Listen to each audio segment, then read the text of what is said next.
questions that are often asked by candidates before IELTS speaking test. Can I write something down during the speaking test?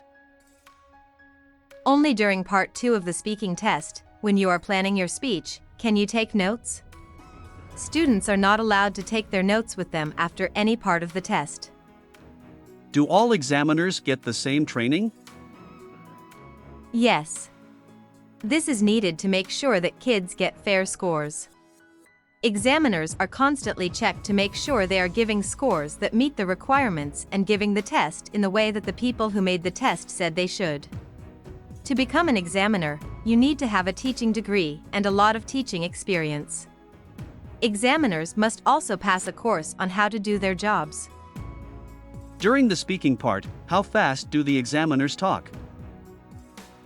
At about the same speed as an English teacher who is a native speaker. How should I start the interview or speaking test, and how should I end it? At first, just say hello or good morning or good afternoon to the examiner. The test will be led by the examiner. Just say thank you at the end. Goodbye. Then you should leave. Especially, don't use flowery words like "it has been a great honor and pleasure to have such a lovely and wonderful conversation with you." Does the length of my part 2 answer affect how well I do? You won't get in trouble as long as you talk for at least 1 minute. But candidates who speak well for closer to 2 minutes can expect to be marked more points than candidates who just talk for more than 1 minute. The examiner will tell you before you speak that you have 1 to 2 minutes to talk, so try to talk for that long. If you try to talk for more than 2 minutes, the examiner will stop you because that's the most time you have. If a candidate doesn't finish their speech in 2 minutes, they don't get in trouble. My friend told me that in part 1, the examiner only asked her about 2 things. Can this happen? Yes, if the candidate's answers are very long or if the examiner gets the time of part 1 wrong. The candidate's band score will not change in either case. Does it matter how you move and look during the test? No.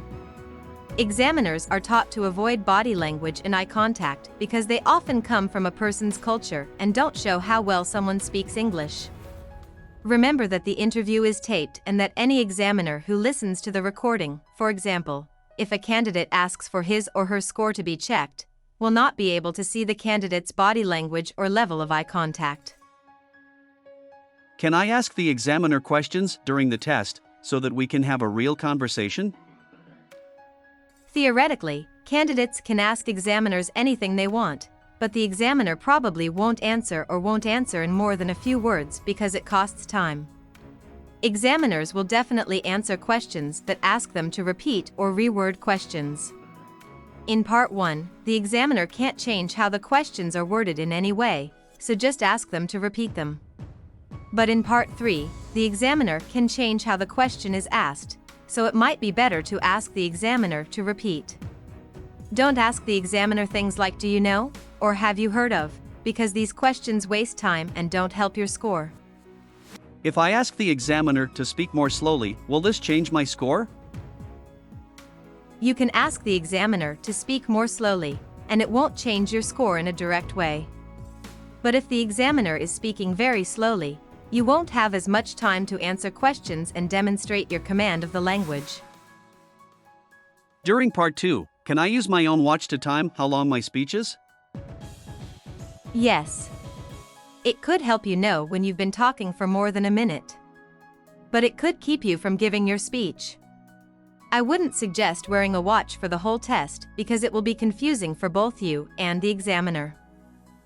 What kind of clothes should I wear to the test? Put on clean clothes that make you feel good. Although your look won't affect the examiners or your score, you'll do better if you feel clean and well-dressed. What part of the IELTS test is the hardest? Different candidates have different skills and flaws, but in general, students do not do as well on the active parts of the test, speaking and writing, as they do on the passive parts, reading and listening.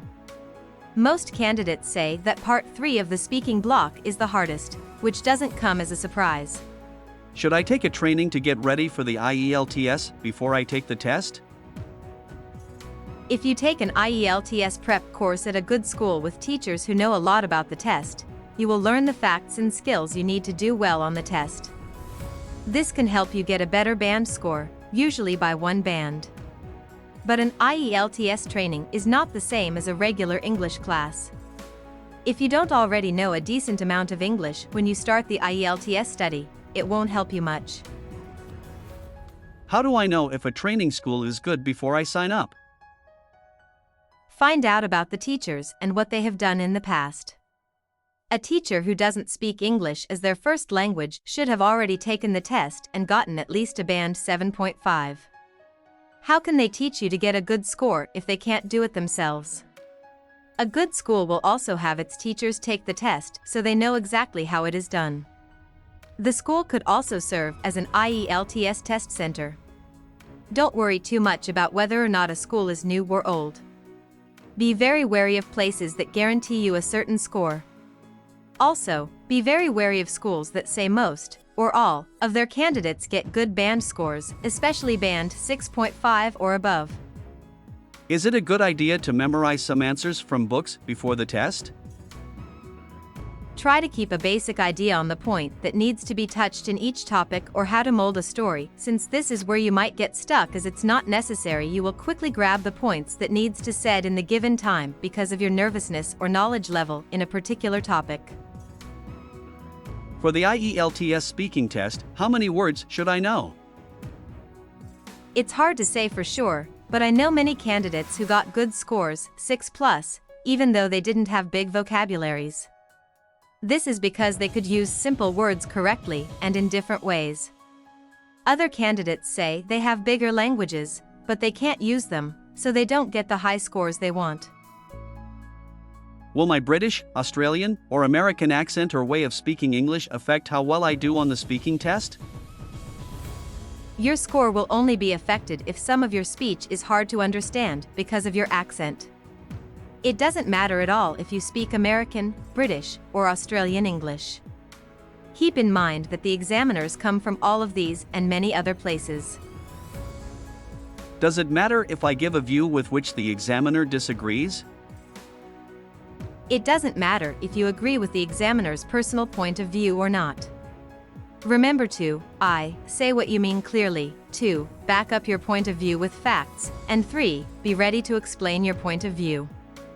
These are all very important skills for college-level studying, and IELTS is mostly a test of academic English skills. The examiner can't lower your score if he or she doesn't agree with it, and he or she can't raise your score if he or she does. Are short, simple lines that don't have any mistakes better than long ones that do? As long as the meaning of the complicated sentences is clear and the mistakes are small, they are better than using short, simple sentences all the time. Check out what it says about each band. They make it clear that candidates must use a wide range of complicated patterns in order to get a good score on grammar.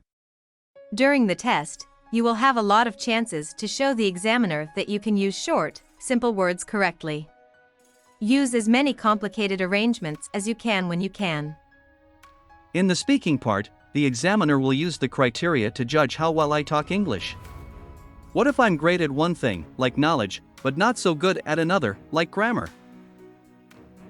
If this happens, your score will be between the high and low points, but you can't tell exactly where. So, the only way to win is to try to be as good as possible in each area. This is the only way to make sure you get the best score possible. In the speaking test, the examiner will ask less questions the more the individual talks, right? Yes, because you only have so much time. But the student may not want that to happen for a number of reasons.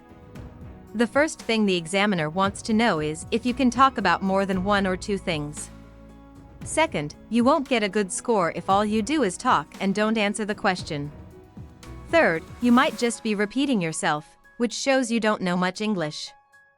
Fourth, the examiner might lose track of what you are saying, which would again cause you to get a low score. What should I do if the examiner asks me a question about a subject I don't know much about? A candidate should be able to deal with things they don't know much about. If you can't do that, you'll get a low number.